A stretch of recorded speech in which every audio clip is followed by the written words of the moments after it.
Good morning students. मेरा नाम निताशा है और मैं आपको फ़ाइन आर्ट्स पढ़ाऊँगी। ये आपकी फ़ाइन आर्ट्स की दूसरी क्लास है। इससे पहले मैंने आपको एक वीडियो शेयर किया था। उस वीडियो में मैंने आपको समझाया था कि फ़ाइन आर्ट्स या पेंटिंग पढ़ने के लिए आपको किन किन आर्ट मटेरियल्स की ज़रूरत पड़ेगी और वो आप कहाँ से ख़रीद सकते हैं। आज आपकी दूसरी क्लास है। दूसरी क्लास में हम थोड़ा इंट्रोडक्शन करेंगे आपके सब्जेक्ट का। उसके बाद हम पहले चैप्टर से स्टार्ट करेंगे। तो आप सब, मैं ऐसा मानती हूँ, पहली बार फाइन आर्ट्स को एज अ सब्जेक्ट पढ़ने जा रहे हैं। इससे पहले शायद आप लोग ड्राइंग और पेंटिंग किया करते होंगे 8th क्लास तक। उसके बाद 9th-10th में आपने इसे नहीं पढ़ा, फिर अब 11th में आप इसे एज अ सब्जेक्ट पहली बार पढ़ेंगे और इसकी इन डेप्थ नॉलेज हासिल करेंगे। As a subject fine arts भी उतना ही बड़ा सब्जेक्ट है जैसा कि बाकी कोई भी सब्जेक्ट होता है। प्लीज़ इसे लाइटली ना लें। इसमें ये बहुत ही मज़ेदार सब्जेक्ट भी है। इसे करने में आपको बहुत मज़ा भी आएगा, लेकिन ये उतना ही कह सकते हैं उतना ही सीरियस सब्जेक्ट है जितना कि और कोई भी सब्जेक्ट है।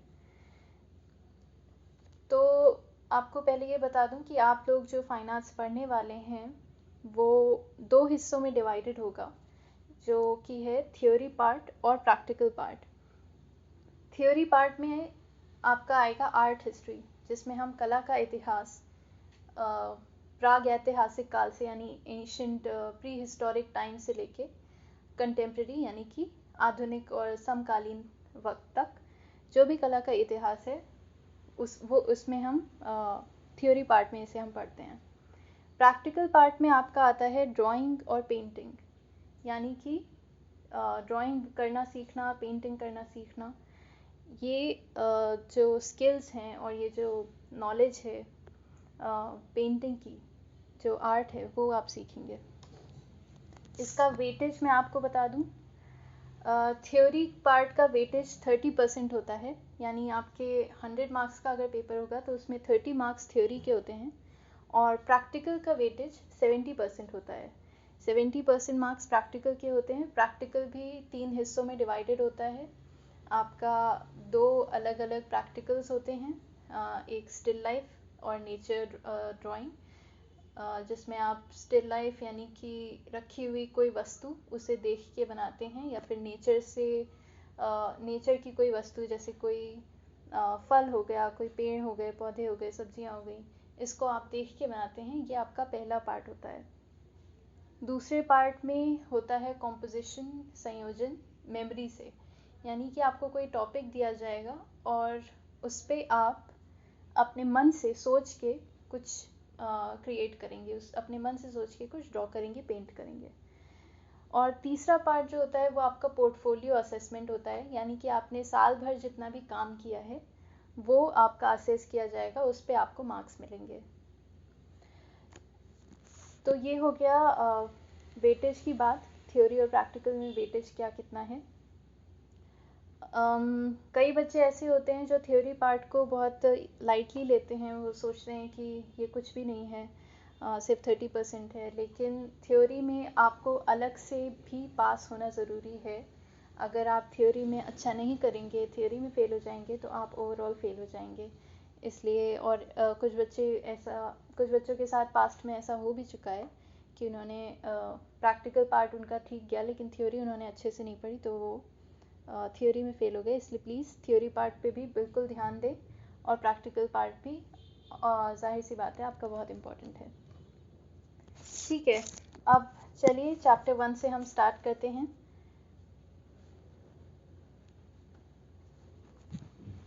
मैंने आपको होमवर्क दिया था कि आप अपनी बुक का पहला चैप्टर पढ़ लें। मैं उम्मीद करती हूँ आपने पढ़ा होगा। तो पहले चैप्टर में हम कुछ बेसिक टर्म्स, डेफिनेशंस और कैटेगरीज जो कि आर्ट से रिलेटेड हैं उनके बारे में जानेंगे। सबसे पहला क्वेश्चन किसी के मन में जो आता है वो है ये सब्जेक्ट पढ़ते हुए कि व्हाट इज़ आर्ट, कला क्या है, आर्ट क्या चीज़ है।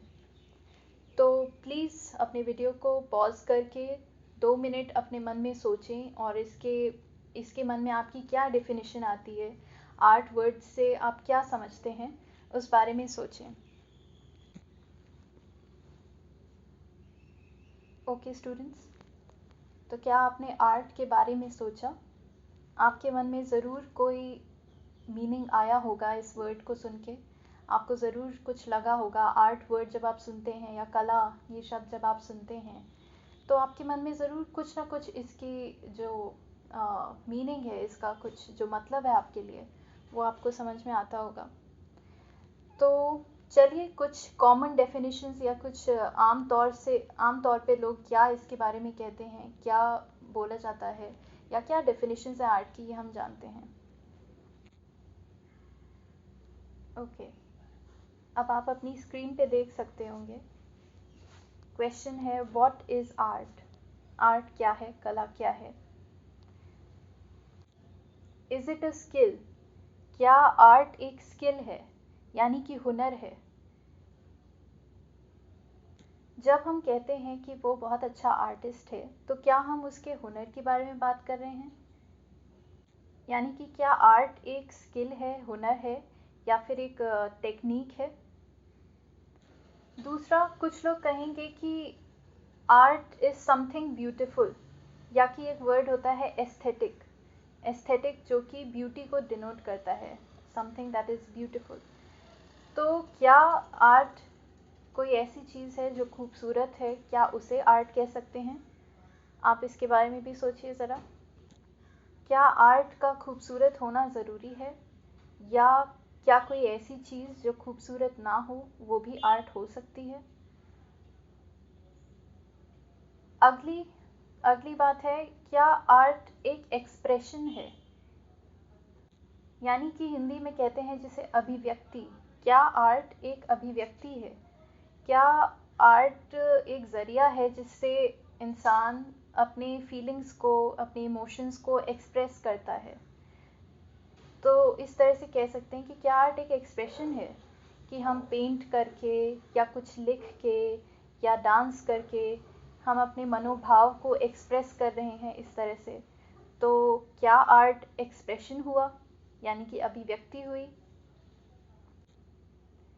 अगली जो डेफिनेशन है वो है कि इज़ आर्ट अ लैंग्वेज? क्या आर्ट एक लैंग्वेज है, एक भाषा है? जिस तरह से हम हिंदी, इंग्लिश, उर्दू, स्पेनिश, कई तरह की भाषाएं दुनिया भर में बोलते हैं, तो क्या आर्ट एक भाषा है, एक ऐसी भाषा जिसे कोई भी इंसान समझ सकता है, चाहे आप यहाँ बैठे हों, या कोई यूरोप में बैठा हो, या कोई चीन में बैठा हो? क्या आर्ट यानी कि कला एक ऐसी कॉमन भाषा है जो हर कोई समझ सकता है?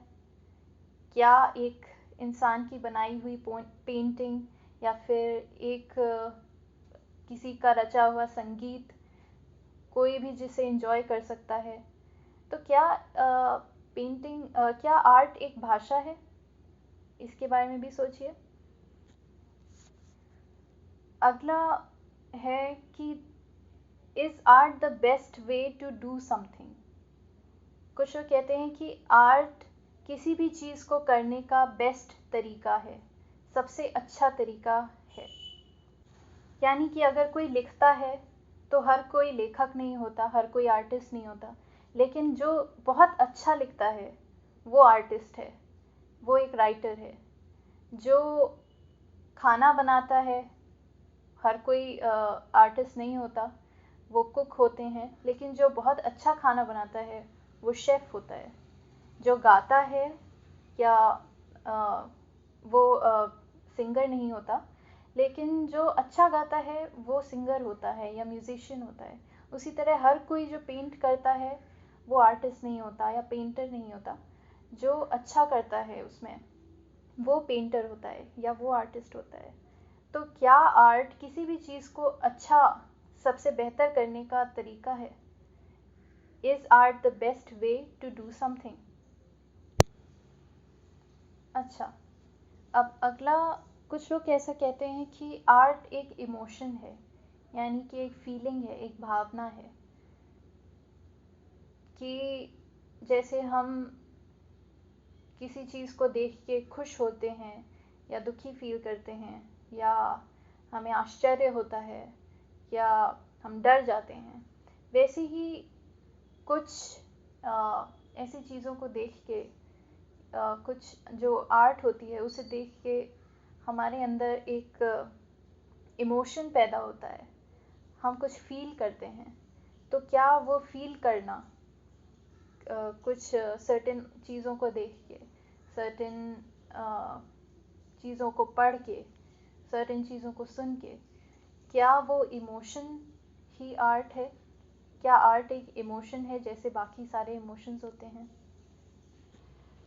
या फिर आर्ट एक आइडिया है, एक विचार है, एक कॉन्सेप्ट है जिसे कहते हैं, जिसके कई पहलू हो सकते हैं, जो बहुत ही गहरा है, जिसे इतनी आसानी से समझाना आसान नहीं है, मुश्किल है। तो क्या आर्ट अपने आप में एक बहुत बड़ा आइडिया है, या फिर इनमें से सब कुछ है? क्या आर्ट कोई एक चीज़ नहीं है और जितनी भी चीज़ें हमने डिस्कस की वो सभी आर्ट है? हो सकता है कई चीज़ें जो हमने नहीं अभी यहाँ पे मेंशन की, कुछ लोगों के हिसाब से वो आर्ट हो। तो हमें इतना तो पता चलता है कि आर्ट एक बहुत ही वाइड कॉन्सेप्ट है, जिसके डिपेंडिंग ऑन हम किससे पूछते हैं उसका मीनिंग कुछ अलग हो सकता है। आपका कुछ अपना मीनिंग हो सकता है और मेरा कुछ अपना मीनिंग हो सकता है, किसी और का कुछ और मीनिंग हो सकता है, पर कुछ कॉमन थ्रेड है इस सब के बीच में, एक कॉमन कड़ी है। और जितना ज़्यादा आप आर्ट के बारे में पढ़ेंगे, उतना ज़्यादा आप समझेंगे कि आर्ट सही मायने में क्या है। नेक्स्ट हम आते हैं कैटेगरीज ऑफ आर्ट पे, यानी कला की अलग अलग विधाएं। तो आप ये समझ गए होंगे कि आर्ट एक बहुत ही ब्रॉड टॉपिक है और इसकी अंदर कई सारी विधाएं आती हैं। उनमें से कुछ विधाएं हैं fine arts, visual arts, performing arts, literary arts, decorative arts यानी कि crafts, textile arts, culinary arts और आर्किटेक्चर। हर इस कैटेगरी का, हर जो स्ट्रीम है ये आर्ट की या विधा है, इसके अंदर कुछ अलग अलग चीज़ें आती हैं और उनका सबका अलग मीनिंग है। फाइन आर्ट्स सबसे पहले देखते हैं। फाइन आर्ट्स ऐसी विधा है जिसको कहते हैं कि they study art for art से, यानी कला को कला के लिए पढ़ते हैं। एक तो होता है कि कला, ऐसी कला जिसको हम कहीं उपयोग में ला सकें, यानी कि पोस्टर बनाना या आर्ट को यूज़ करना कुछ भवन निर्माण के लिए, कोई बिल्डिंग बनाने के लिए, या फिर अपने कपड़ों में कोई प्रिंट छापने के लिए, वहाँ पे भी कला यूज़ हो रही है। तो फाइन आर्ट्स की जो स्ट्रीम है, फाइन आर्ट्स का मतलब होता है कि जिसे हिंदी में ललित कलाएं कहते हैं, उसका अर्थ होता है कि जहाँ पे आर्ट को आर्ट के लिए पढ़ा जाता है, यानी कि आर्ट फॉर आर्ट्स सेक, यानी कि आप आर्ट को इसलिए नहीं पढ़ रहे कि आप उसको कहीं पे यूज़ करेंगे या कहीं अप्लाई करेंगे, बल्कि आप आर्ट को आर्ट के लिए पढ़ रहे हैं, यानी कि आप अपने आप को एक्सप्रेस करने के लिए या फिर आर्ट को एज ए लैंग्वेज या एज ए मीडियम यूज़ करने के लिए उसमें पढ़ रहे हैं। फाइन आर्ट्स के अंदर यूजुअली पेंटिंग, स्कल्पचर, म्यूज़िक, ये चीज़ें आती हैं। उसके बाद जो टर्म आता है वो है विजुअल आर्ट्स, जिसको हिंदी में हम कहेंगे दृश्य कलाएं। दृश्य कलाएं, जैसे कि आप नाम से ही समझ पा रहे होंगे, विजुअल आर्ट्स यानी कि ऐसी आर्ट्स जिन्हें हम देख सकते हैं, यानी कि पेंटिंग हो गया आपका, हाँ, और स्कल्पचर हो गया, प्रिंट मेकिंग हो गया, और कमर्शियल आर्ट हो गया। कमर्शियल आर्ट यानी कि व्यापारिक कला। तो ये सब आता है विजुअल आर्ट यानी कि दृश्य कलाओं में। अगला है परफॉर्मिंग आर्ट्स। परफॉर्मिंग आर्ट्स यानी कि डांस हो गया आपका, म्यूज़िक हो गया, या कोई इंस्ट्रूमेंट प्ले करना, या थिएटर, ये सब हमारी परफॉर्मिंग आर्ट्स हैं, क्योंकि इसमें हम परफॉर्म करते हैं। उसके बाद आता है लिटरेरी आर्ट, यानी कि लिटरेचर से ये वर्ड बना है, लिटरेरी आर्ट्स, यानी कि लिखना, चाहे नॉवल लिखना हो, शॉर्ट स्टोरीज़ लिखना हो, पोएम्स लिखना हो, नज़्म लिखना हो, ये सब जो आर्ट्स आती हैं वो लिटरेरी आर्ट्स कहलाती हैं। अगला है डेकोरेटिव आर्ट्स, यानी कि क्राफ्ट्स। डेकोरेटिव आर्ट्स में क्या आता है, जैसे कि लकड़ी पे नक्काशी का काम या पत्थर पे नक्काशी का काम हो गया, या छोटी छोटी मूर्तियाँ बनाना, या कढ़ाई का काम करना, कारपेट बनाना, ये सब आ गया डेकोरेटिव आर्ट्स, यानी कि क्राफ्ट इसे कहा जाता है।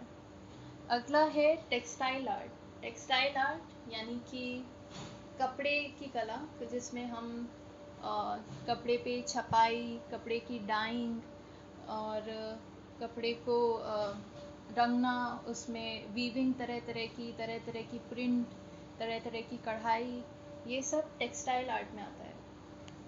उसके बाद है कलिनरी आर्ट्स। कलिनरी आर्ट्स में तरह तरह की क्विजीन्स और पकवान बनाना सीखना, ये कलिनरी आर्ट्स में आता है। फिर है आर्किटेक्चर, जिसे हम हिंदी में कहते हैं वास्तुकला। तो जिसमें हम भवन निर्माण या फिर कोई बिल्डिंग्स का जो हम निर्माण करना होता है वो सीखते हैं, वो हो गया आर्किटेक्चर। और ये लिस्ट यहीं ख़त्म नहीं होती, ऐसी बहुत सारी अलग अलग कैटेगरीज यानी कि विधाएं होती हैं आर्ट की, जिसमें हर में कुछ अलग चीज़ पढ़ी जाती है। हमारा जो केंद्र होगा, हमारा जो फोकस होगा अपने पढ़ाई में, वो होगा विजुअल आर्ट्स पे, जिसके बारे में हम आगे चर्चा करेंगे। ओके, सो विजुअल आर्ट्स की कैटेगरीज, यानी विजुअल आर्ट्स कितने हिस्सों में डिवाइडेड है। ज़्यादातर विजुअल को इन 4 हिस्सों में विजुअल आर्ट को डिवाइड किया जाता है। फाइन आर्ट्स यानी कि painting, commercial arts, sculpture, graphics यानी कि प्रिंट मेकिंग। सबसे पहले बात आती है फाइन आर्ट्स की, पेंटिंग की। फाइन आर्ट्स, जिसे हिंदी में कहते हैं ललित कलाएं, मैंने आपको बताया कि फाइन आर्ट्स में हम आर्ट को आर्ट के लिए पढ़ते हैं। आर्ट को हम कहीं यूज़ करने के लिए या डिज़ाइनिंग में यूज़ करने के लिए या और किसी भी चीज़ को में यूज़ करने के लिए नहीं, हम आर्ट को as the art itself, art को आर्ट के लिए पढ़ते हैं। इंग्लिश में कहा भी जाता है आर्ट फॉर आर्ट्स सेक। तो इसमें हम पेंटिंग की पढ़ाई करते हैं, और पेंटिंग जो है वो आप लोग आगे सीखेंगे। पहले आप लोग अभी तक पेंटिंग और पोस्टर में अंतर क्या होता है ये शायद नहीं समझते होंगे। आगे आपको बिल्कुल क्लियर हो जाएगा कि पेंटिंग अलग चीज़ होती है और पोस्टर बिल्कुल ही अलग चीज़ होती है। इलस्ट्रेशन एक तीसरी चीज़ होती है। तो फाइन आर्ट्स में हम पेंटिंग पढ़ते हैं, ठीक है। और पेंटिंग को as a medium of expression पढ़ते हैं। अपने थॉट्स को, अपनी फीलिंग्स को कैसे पेंट करके एक्सप्रेस किया जाए, या फिर सामने रखी हुई किसी चीज़ को कैसे पेंट किया जाए, ये हम पेंटिंग में पढ़ते हैं, फाइन आर्ट्स में पढ़ते हैं। अगला जो कैटेगरी है वो है कमर्शियल आर्ट। कमर्शियल आर्ट को कई बार अप्लाइड आर्ट भी कहते हैं, और हिंदी में इसे कहते हैं व्यापारिक कला। व्यापारिक कला में हम आर्ट के जो कमर्शियल यूज़र्स हैं, आर्ट को कैसे कमर्शियली यूज़ किया जाता है, इस बारे में हम पढ़ते हैं। आर्ट को आप लोग जानते होंगे कैसे कमर्शियली यूज़ किया जाता है। एक तो पोस्टर्स जब बनते हैं तो उसमें उसे बनाने वाला भी एक आर्टिस्ट होता है। कोई पैम्फलेट की डिज़ाइनिंग होती है, वो भी एक आर्टिस्ट करता है। कोई इलस्ट्रेशन होता है, जो बुक्स में आपके टेक्स्ट के साथ इलस्ट्रेशन दिया गया होता है, वो भी एक आर्टिस्ट करता है। बुक का कवर एक आर्टिस्ट डिज़ाइन करता है। फ़ोटोग्राफी जो होती है मैगज़ीन्स में या न्यूज़पेपर्स में, जगह जगह पे, वो भी एक आर्टिस्ट करता है। तो और ग्राफिक डिज़ाइन होती है, यानी कंप्यूटर की मदद से जो आर्ट बनाई जाती है या ग्राफिक्स डिज़ाइन किए जाते हैं, लोगो बनाया जाता है किसी कंपनी का या किसी भी चीज़ का, तो ये सारी डिज़ाइनिंग का जो काम होता है ये एक ये व्यापारिक कला में यानी कि कमर्शियल आर्ट में हम सीखते हैं। तीसरी जो कैटेगरी है वो है स्कल्पचर। स्कल्पचर जिसे हिंदी में हम कहते हैं मूर्ति कला। स्कल्पचर में आप लोग मूर्ति कला आप लोगों को समझ में आ ही रहा होगा, इसमें मूर्तियाँ बनाना सीखते हैं। मूर्तियाँ भी अलग अलग माध्यम से यानी कि मीडियम से बनती हैं। पत्थर की मूर्ति बनती है और क्ले की मूर्ति बनती है, प्लास्टर ऑफ पेरिस की मूर्ति बनती है, मेटल की मूर्ति बनती है अलग अलग धातुओं की, और पत्थर की शायद मैंने बताया पत्थर की मूर्ति बनती है, लकड़ी की मूर्ति बनती है। तो अलग अलग टेक्निक से और अलग अलग माध्यमों में मूर्तियाँ कैसे बनती हैं ये पढ़ाई स्कल्पचर में की जाती है। अगला जो है अगली चीज़ जो आती है वो है ग्राफिक्स यानी कि प्रिंट मेकिंग। प्रिंट मेकिंग को हम हिंदी में जैसे कहते हैं छापा कला। ये छपाई की कला है।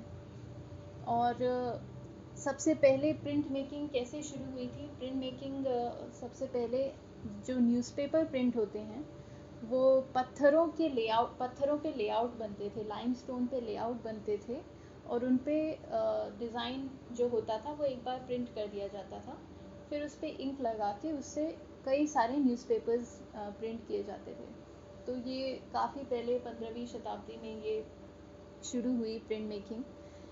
और बढ़ते बढ़ते लेकिन इसने धीरे धीरे एक आर्ट का फॉर्म ले लिया। अब जब कोई आर्टिस्ट कोई एक डिज़ाइन बना के उसके कई प्रिंट लेना चाहता है तो वो छापा कला का प्रयोग करता है, ठीक है। और छापा कला में भी बहुत सारे अलग अलग मीडियम्स यानी कि माध्यम होते हैं जिनके बारे में आप लोग आगे सीखेंगे, अगले साल सीखेंगे इस बारे में कि छापा कला में कितने मीडियम्स होते हैं और किस किस तरह से प्रिंट्स लिए जा सकते हैं।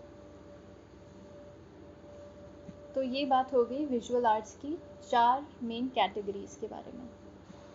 ओके स्टूडेंट्स, तो अब इस अगली स्लाइड में आप देख सकते हैं फाइन आर्ट यानी पेंटिंग के कुछ एग्जाम्पल्स।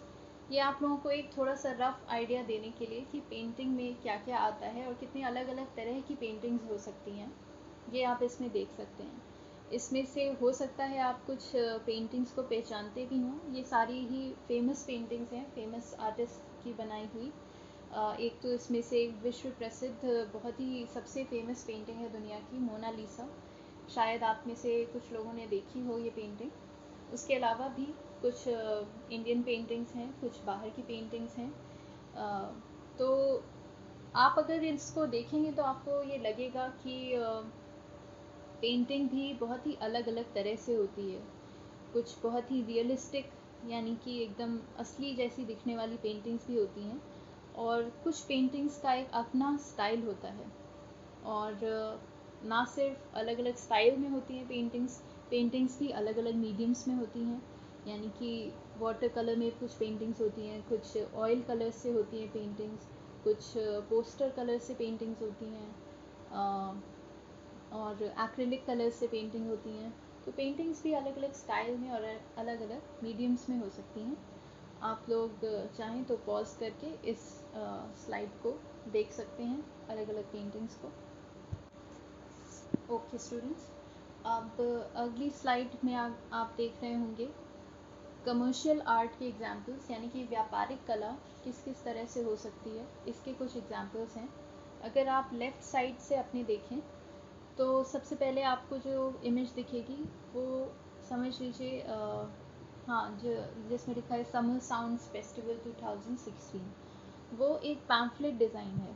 पैम्फलेट डिज़ाइन किसी भी तरह की डिज़ाइनिंग जो होती है जिसमें आर्ट का यूज़ होता है वो व्यापारिक कला में यानी कि कमर्शियल आर्ट में आती है।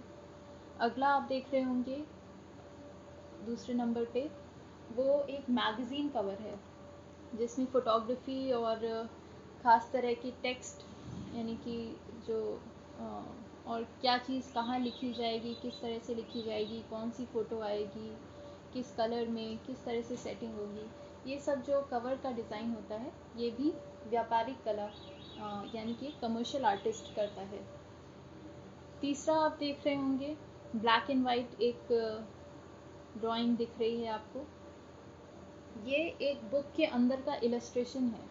बुक जैसे आप कोई पढ़ते हैं, भले ही वो इंग्लिश की बुक हो या हिंदी की बुक हो या किसी भी सब्जेक्ट की बुक हो, अक्सर बुक्स में आपके स्टोरी के साथ या राइटिंग के साथ एक कुछ पिक्चर्स भी दी होती हैं। तो उनके पीछे भी एक आर्टिस्ट होता है जो बुक पढ़ के या कहानी पढ़ के उसको विजुअलाइज करता है अपने मन में और उसे डिपिक्ट करता है, ताकि पढ़ने वाले को चीज़ें विजुअलाइज करने में, इमेजिन करने में आसानी हो। तो इलस्ट्रेशन भी व्यापारिक कला का एक यूज़ है। चौथा आप देख रहे होंगे एक फ़ोटोग्राफ है। फ़ोटोग्राफी भी व्यापारिक कला का ही एक पार्ट है। कमर्शियल आर्ट में लोग फ़ोटोग्राफी पढ़ते हैं और आगे चल के फ़ोटोग्राफर भी बनते हैं। 5वें नंबर पे आप देख रहे होंगे एक बुक की कवर की डिज़ाइन है। बुक कवर डिज़ाइन जो होता है, या मैगज़ीन कवर डिज़ाइन, कोई भी कवर डिज़ाइन है, बुक कवर डिज़ाइन भी एक आर्टिस्ट करता है, एक कमर्शियल आर्टिस्ट करता है। ये भी व्यापारिक कला के अंदर आएगा। अगला आप देख रहे होंगे आखिरी, वो एक पोस्टर है। पोस्टर डिज़ाइनिंग भी चाहे डिजिटल हो या मैनुअल हो, वो भी कमर्शियल आर्ट के अंडर आती है। ओके स्टूडेंट्स, नेक्स्ट स्लाइड में आप देख रहे हैं स्कल्पचर के एग्जाम्पल्स। स्कल्पचर यानी कि मूर्तिकला। मूर्तिकला इसमें हम मूर्तियाँ जिसमें बनाना सीखते हैं। मूर्तिकला भी अलग अलग मीडियम्स में होती है। मूर्तियाँ अलग अलग माध्यमों में बनाई जाती हैं। पत्थर में बनाई जाती हैं, अलग अलग तरह के पत्थरों में बनाई जाती हैं। कोई मार्बल में, कोई ब्लैक सैंडस्टोन में और रेड सैंडस्टोन में। मेटल की मूर्तियाँ बनती हैं। आप इस पेज पे कुछ एग्जांपल्स देख पा रहे होंगे। क्ले की मूर्तियाँ बनती हैं और पत्थर की मूर्तियाँ और लकड़ी की मूर्तियाँ बनती हैं।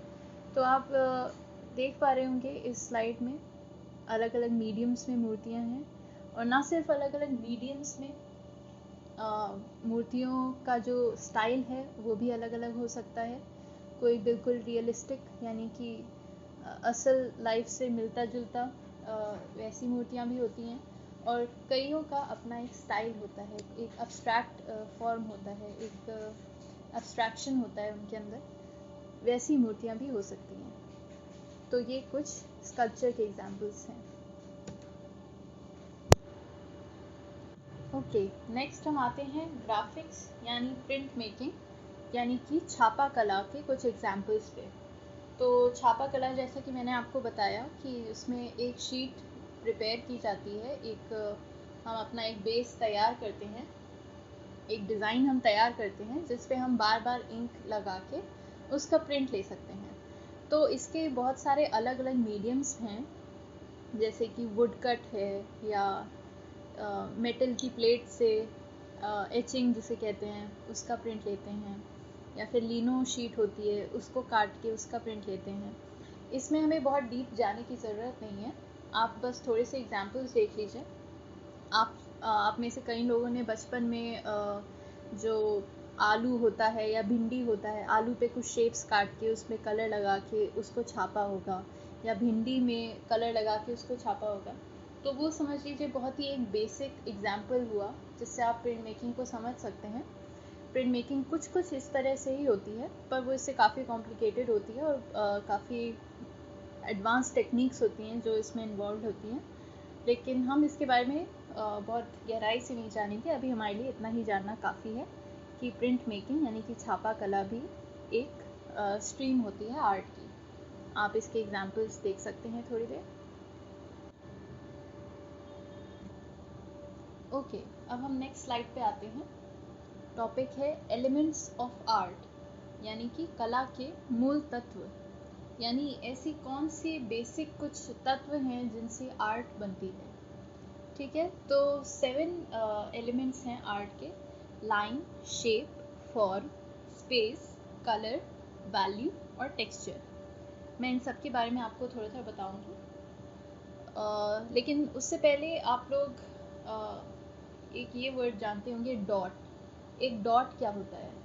एक डॉट एक सिंपली एक छोटा सा पॉइंट होता है जो कहीं भी रखा होता है किसी भी स्पेस में, और डॉट का कोई डायमेंशन नहीं होता, यानी कि डॉट की कोई लेंथ नहीं होती और डॉट का कोई चौड़ाई नहीं होती, कोई लंबाई नहीं होती, ठीक है।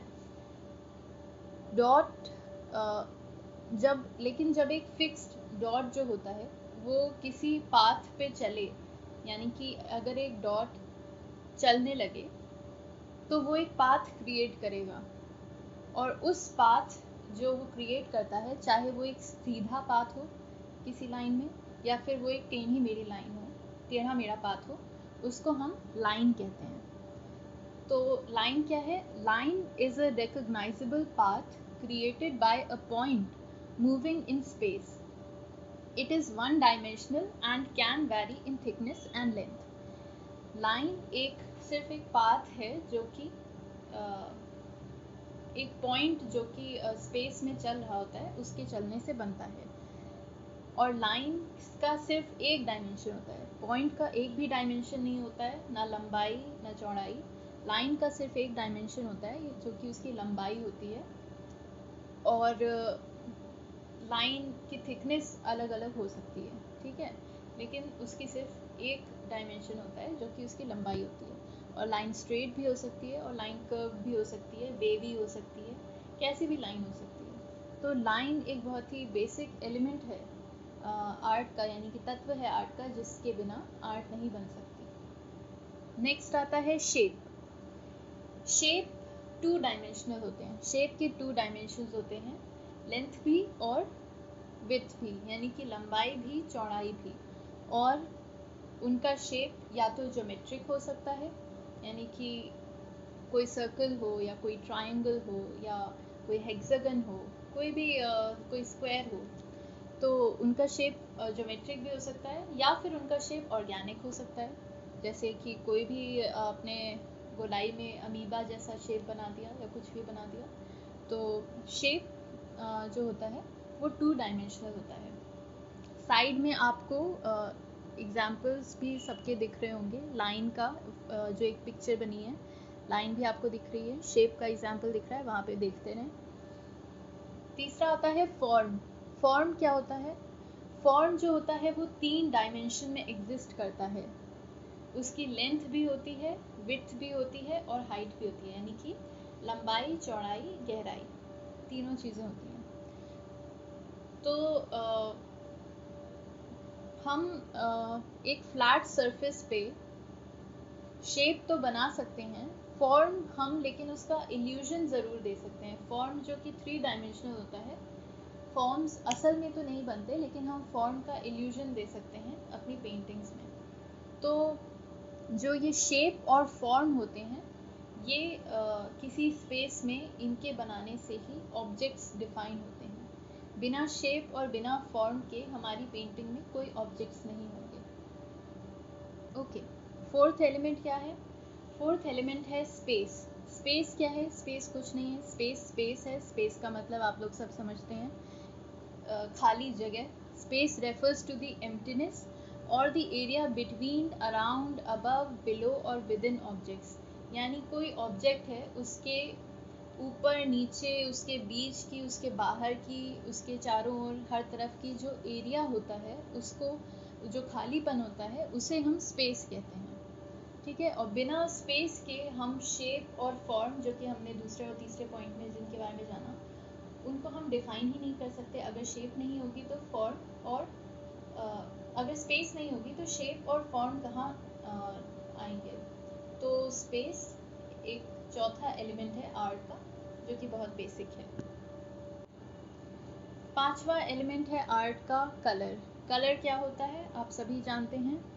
लाइट जब किसी चीज़ पे पड़ती है और वो रिफ्लेक्ट होती है, तब हमें उस चीज़ का कलर दिखता है।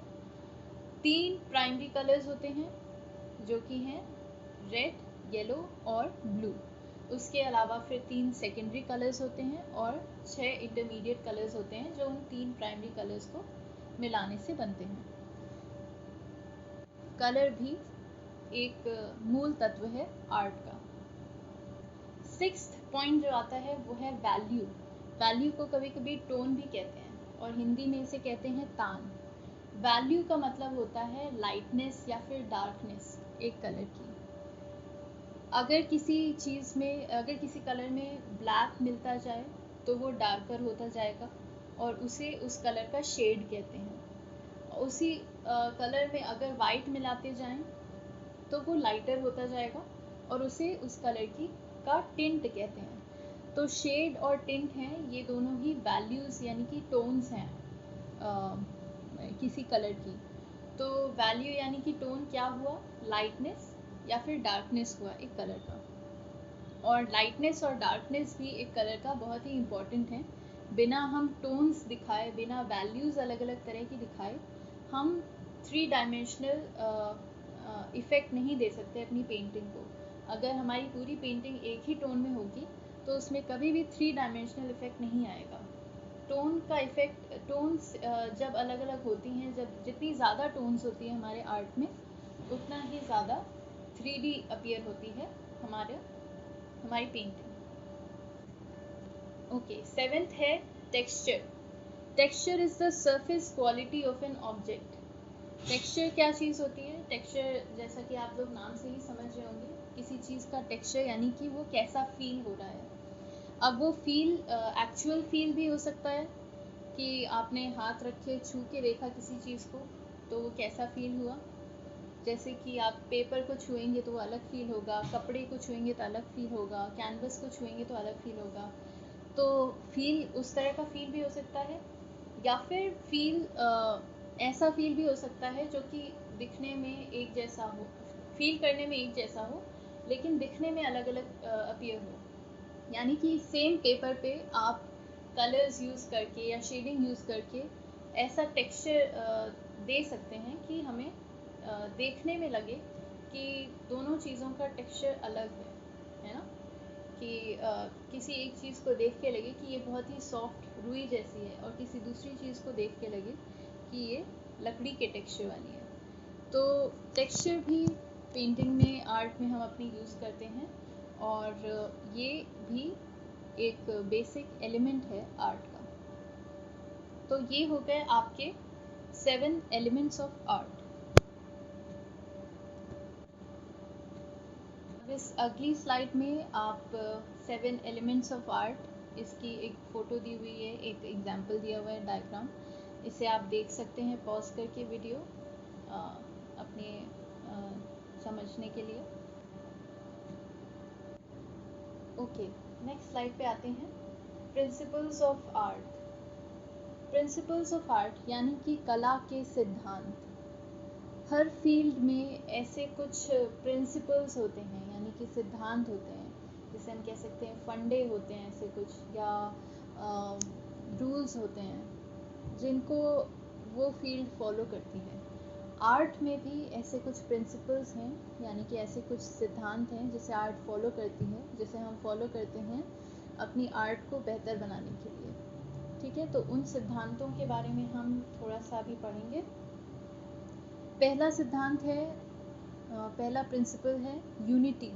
यूनिटी जिसे हम हिंदी में कहेंगे एकता।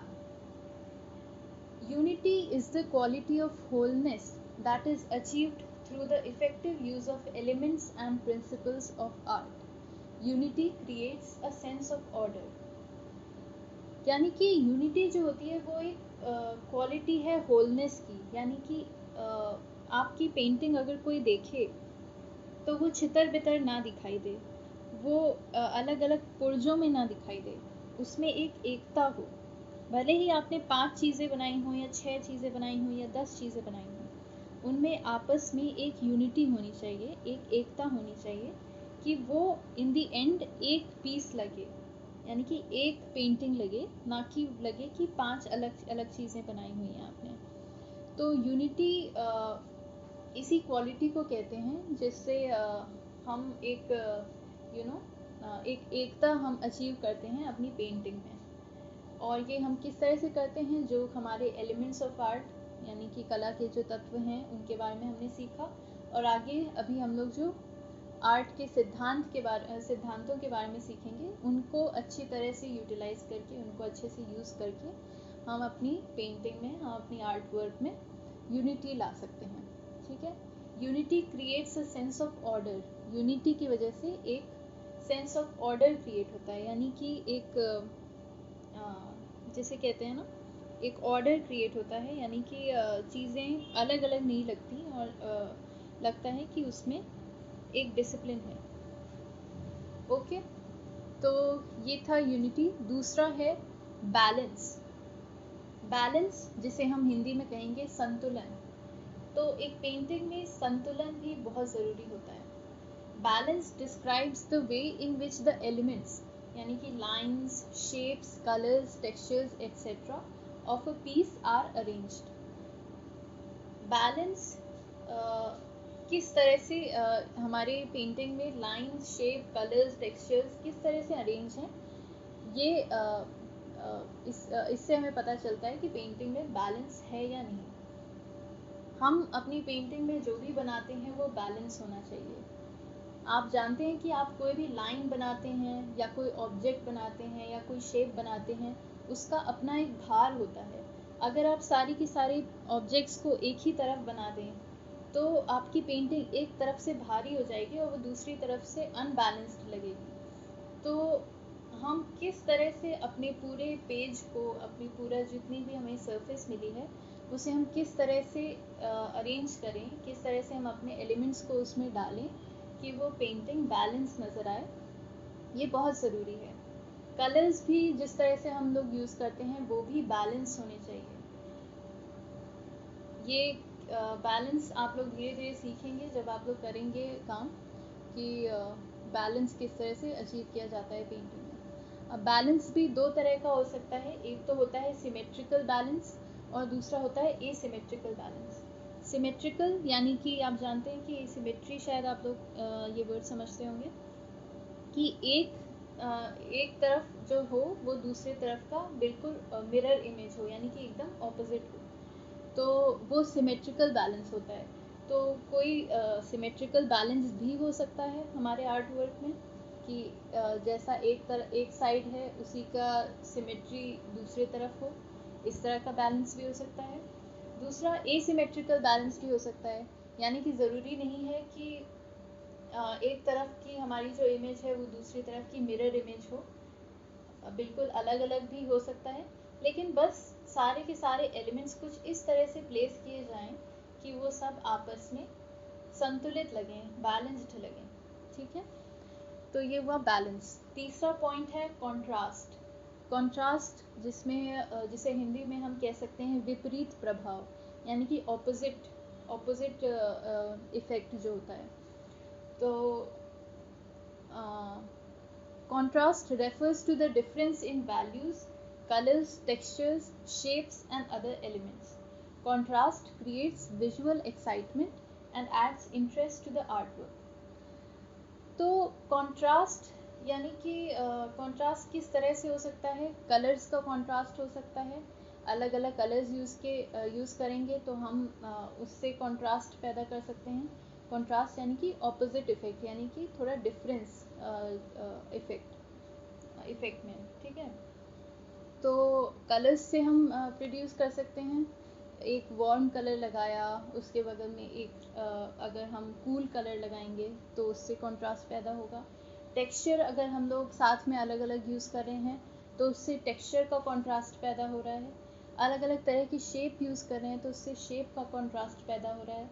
अलग अलग तरह की टोन्स यानी कि डार्क और लाइट, इसको अलग अलग तरह साथ में यूज़ कर रहे हैं तो उसका कंट्रास्ट पैदा हो रहा है।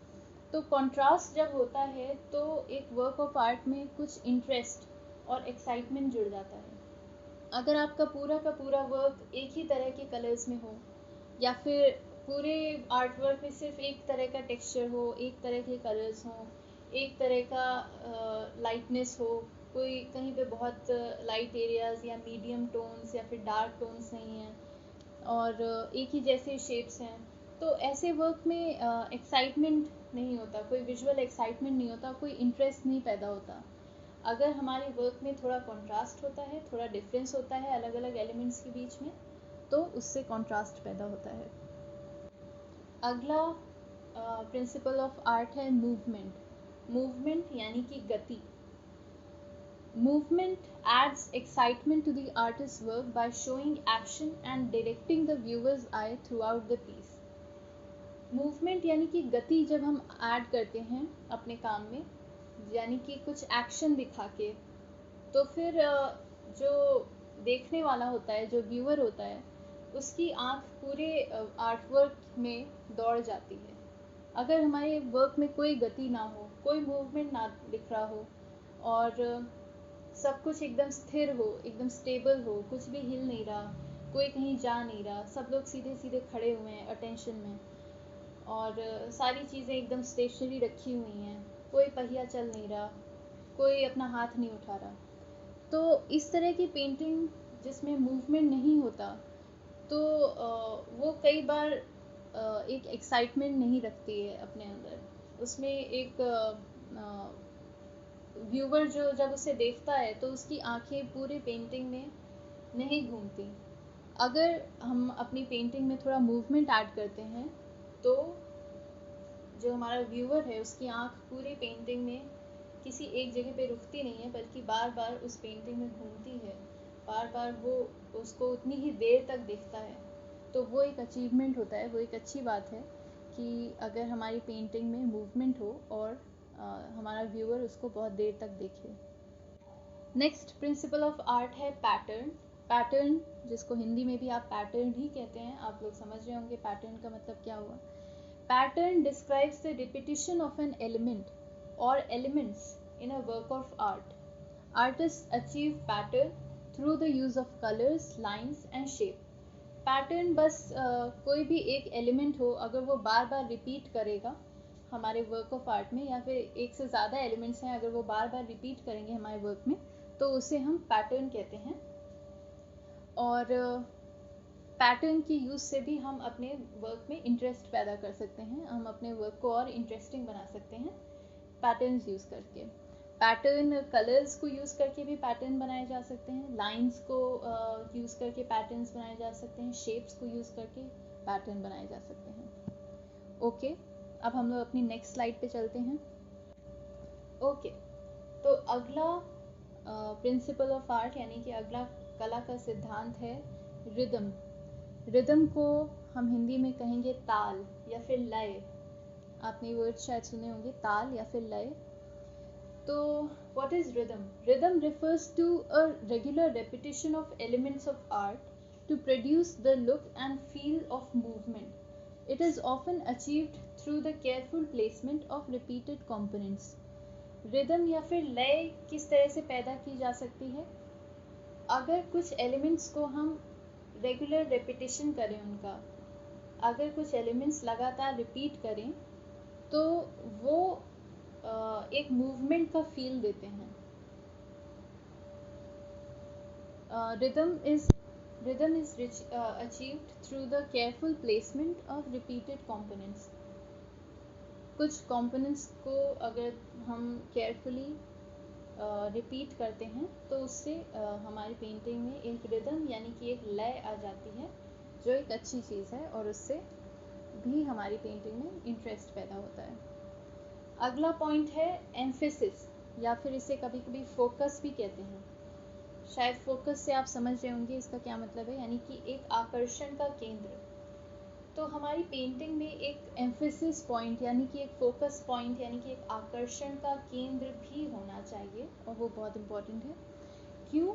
क्योंकि अगर जब एक आकर्षण का केंद्र होता है तो वहाँ पे हमारा जो ऑडियंस है यानी कि जो व्यूअर है, जो हमारा वर्क देख रहा है, वो उस पर फोकस करता है।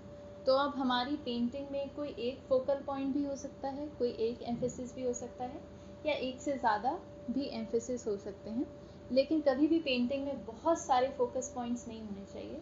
एक फोकस पॉइंट या 2 या 3, बस इतने फोकस पॉइंट्स अच्छे होते हैं पेंटिंग में। अगला जो प्रिंसिपल ऑफ आर्ट है वो है हार्मनी। हार्मनी यानी कि सामंजस्य, यानी कि हमारी पेंटिंग के जो अलग अलग एलिमेंट्स हैं वो आपस में किस तरह से घुल मिल रहे हैं या आपस में किस तरह से फिट बैठ रहे हैं। Harmony is achieved when all the elements in a work of art blend together to create a pleasant, comprehensive and unified whole. यानी कि हार्मनी तब अचीव होती है जब हमारे आर्ट वर्क में जो अलग अलग एलिमेंट्स हैं, यानी कि अलग अलग तत्व हैं, जो हमारे कलर्स हैं, लाइंस हैं, शेप्स हैं, जब वो आपस में अच्छे से ब्लेंड हो जाएं, अच्छे से घुल जाएं, और वो घुल के एक बहुत ही सुंदर और सटीक अच्छा सा एक एकता भरा हुआ एक होल इमेज क्रिएट करें, ठीक है, एक यूनिफाइड होल इमेज क्रिएट करें। यानी कि जो हम जितने भी एलिमेंट्स या जितने भी सब्जेक्ट्स चूज़ करें उनका आपस में मेल बैठना भी बहुत इम्पॉर्टेंट होता है, और उससे हमारी पेंटिंग में हार्मनी यानी कि सामंजस्य क्रिएट होता है। Shapes, forms, colors, etc. can be used to create harmony. For example, using all warm colors or all cool colors would help to produce a harmonious work of art. या जैसे कि एक example दिया है कि colours के through कैसे harmony create कर सकते हैं, यानी कि अगर हम अपने वर्क में सारे वार्म कलर्स यानी कि जो गर्म रंग होते हैं वो यूज़ करेंगे, या फिर अगर हम अपने वर्क में सिर्फ और सिर्फ कूल कलर्स जो होते हैं, जो ठंडे कलर्स होते हैं, उन्हें यूज़ करेंगे, तो उससे हमारे वर्क में एक हार्मनी पैदा होगी। Okay, next point is variety. Variety यानी कि विविधता। विविधता आप लोग समझते होंगे, हिंदी में विविधता कहते हैं, यानी कि डिफरेंस जो होता है। Variety creates excitement. Art that has too much variety is busy and confusing, whereas too much unity is boring. It is the artist's job to find that perfect balance between the two. Variety जो होती है यानी कि विविधता होती है, जो difference होता है, अगर हमारे आर्ट में थोड़ी वैरायटी होगी तो उससे हमारे आर्ट में एक एक्साइटमेंट आएगा, उससे हमारी आर्ट एक्साइटिंग लगेगी, इंटरेस्टिंग लगेगी। लेकिन वैरायटी बहुत ज़्यादा भी नहीं होनी चाहिए। अगर बहुत ज़्यादा वैरायटी है हमारे आर्ट में तो हमारा आर्ट वर्क बहुत ही कंफ्यूजिंग लगेगा, ठीक है। और अगर हमारा आर्ट में वैरायटी बिल्कुल नहीं है, एकदम सिर्फ यूनिटी है, सिर्फ एकता है, कोई वैरायटी नहीं है, तो हमारा वर्क बहुत ही बोरिंग लगेगा। तो हमें क्या करना होता है, हमें एक परफेक्ट बैलेंस यानी कि एक संतुलन बनाना होता है कि हमारी आर्ट में वैरायटी भी हो और यूनिटी भी हो, यानी कि विविधता भी हो और एकता भी हो, ठीक है। Last point, proportion. प्रोपोर्शन यानी कि अनुपात। Proportion describes the size, location or amount of one element to another or the whole in a work of art. यानी कि proportion यानी कि एक एलिमेंट का जो साइज है, लोकेशन है या जो अमाउंट है, वो बाकी एलिमेंट्स की साइज, लोकेशन और अमाउंट से किस तरह से मैच कर रहा है। तो हमें अपनी पेंटिंग में सही प्रोपोर्शन यानी कि सही अनुपात, इसका भी ध्यान रखना चाहिए।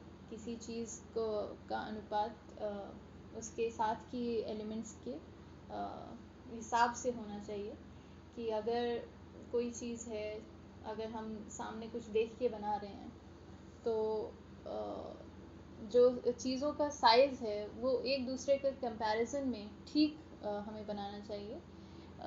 किसी के हाथ हम बहुत बड़े बना दें, बहुत लंबे बना दें और उसका चेहरा बहुत छोटा सा हो, या किसी का मुंह, हमने फेस बहुत बड़ा सा बना दिया, उसकी बॉडी हम छोटी सी बना दें, तो वो सही अनुपात नहीं हुआ।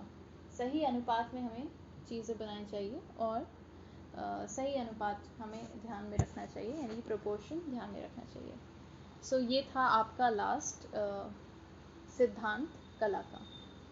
अब हम नेक्स्ट स्लाइड पे चलते हैं। Okay, some other important terms, कुछ और इम्पॉर्टेंट टर्म्स जो आपको पता होना चाहिए। कॉम्पोजिशन, विजिबिलिटी, पर्सपेक्टिव और एक्सप्रेशन। सबसे पहले कॉम्पोजिशन, यानी कि हिंदी में इसे कहते हैं संयोजन। Composition is the placement or arrangement of the visual elements such as figures, trees and so on in a work of art as distinct from the subject or the style with which it is depicted. It can also be thought of as the organization of elements of art according to the principles of art.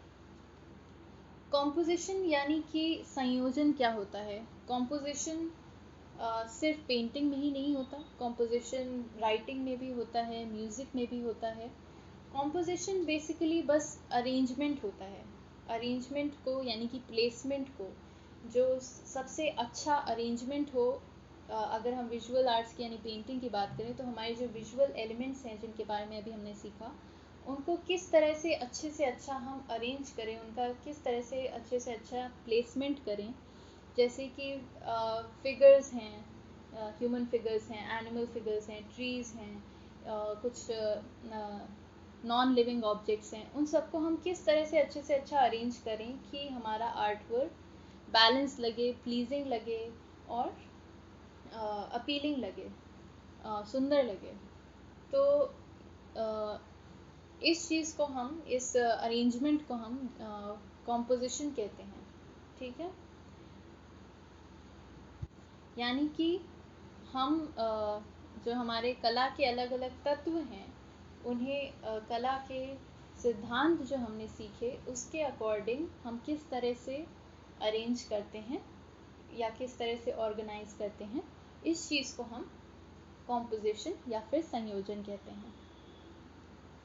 Next point है visibility. इसको हिंदी में कहते हैं दृश्यता।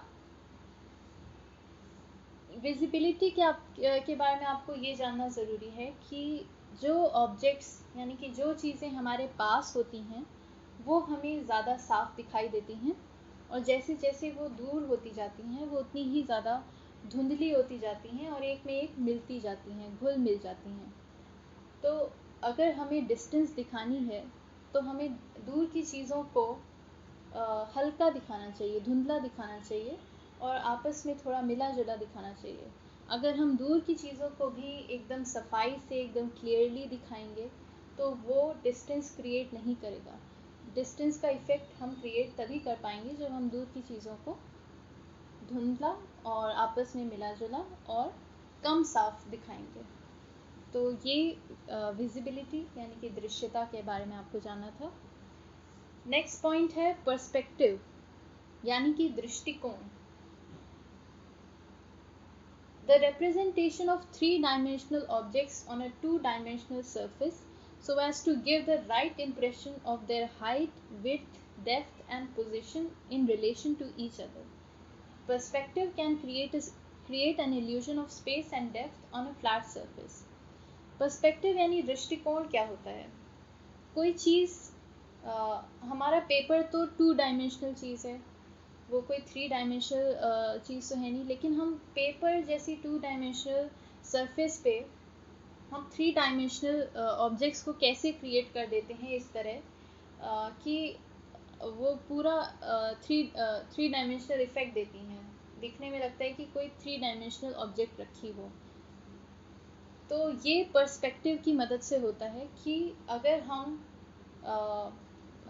किसी object को जिसे हम ड्रॉ कर रहे हैं उसकी हाइट, विड्थ, डेप्थ और पोजीशन का सही रिप्रेजेंटेशन करेंगे, सही ड्राइंग करेंगे, तो उससे एक इल्यूजन पैदा होता है स्पेस का और डेप्थ का, और जिसकी मदद से हम एक फ्लैट सरफेस पे भी गहराई पैदा कर सकते हैं। हम एक फ्लैट सरफेस पे भी तीसरा डायमेंशन दिखा सकते हैं। इसके बारे में हम और जानेंगे जब हम अपना प्रैक्टिकल काम शुरू करेंगे। Okay, next point is expressions यानी कि भाव। अब जो एक अच्छा आर्टिस्ट होता है वो फेशियल एक्सप्रेशंस पे भी ध्यान देता है। यानी कि अगर आपने बॉडी की ड्राइंग सही कर ली और सब कुछ सही बना लिया, लेकिन अगर आप फेशियल एक्सप्रेशंस अच्छे से नहीं बना पाएंगे तो वो पेंटिंग अलाइव होके नहीं लगेगी, या वो उतनी इफेक्टिव या इतनी इम्प्रेसिव नहीं रहेगी। और ना सिर्फ एक आर्टिस्ट एक्सप्रेशंस, फेशियल एक्सप्रेशंस को बहुत अच्छे से डिपिक्ट करने में माहिर होता है, पेंट करने में माहिर होता है, बल्कि वो पूरी बॉडी लैंग्वेज को और बॉडी लैंग्वेज और बॉडी के स्टांस को, बॉडी के जो माइक्रो एक्सप्रेशंस होते हैं उनको भी वो बहुत ही स्किलफुली, बहुत ही हुनर के साथ पेंट कर सकता है, ड्रॉ कर सकता है। तो एक्सप्रेशंस भी बहुत इम्पॉर्टेंट होते हैं कि एक आर्टिस्ट को जिस पे काम करना चाहिए, एक आर्टिस्ट को वो सीखना चाहिए। ओके स्टूडेंट्स, तो आपकी पढ़ाई इतनी ही थी, लेकिन अब आखिरी स्लाइड है आपके होमवर्क की, उस पे आते हैं हम लोग। ओके, आपकी लास्ट स्लाइड यानी कि आपका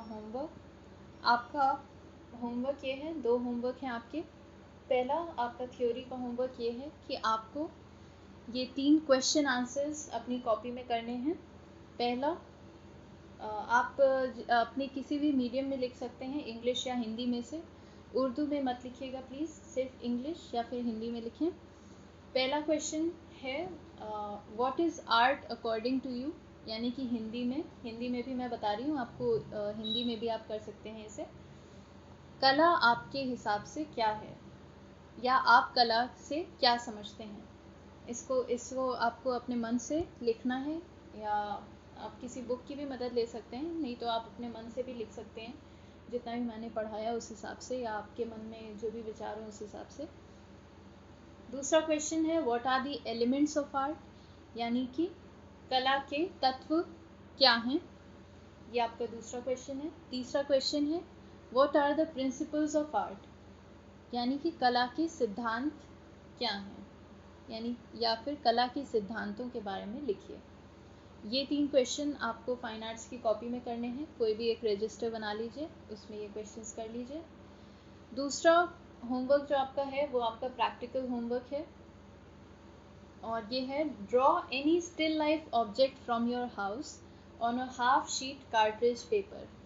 इसमें आपको कोई स्टिल लाइफ ऑब्जेक्ट, कोई सब्जी या फल, कोई नेचर वाली ऑब्जेक्ट मत लीजिएगा, कोई मैन मेड ऑब्जेक्ट लीजिए, यानी कि कोई आप लोग लैम्प ले सकते हैं, या फिर कोई बर्तन ले सकते हैं, कोई बाल्टी ले सकते हैं, कोई मग ले सकते हैं, या कोई गुलदस्ता ले सकते हैं। ऐसी कोई भी चीज़, कोई एक ऑब्जेक्ट को एक हाफ शीट कार्ट्रिज पेपर पे आप ड्रॉ करिए, ठीक है।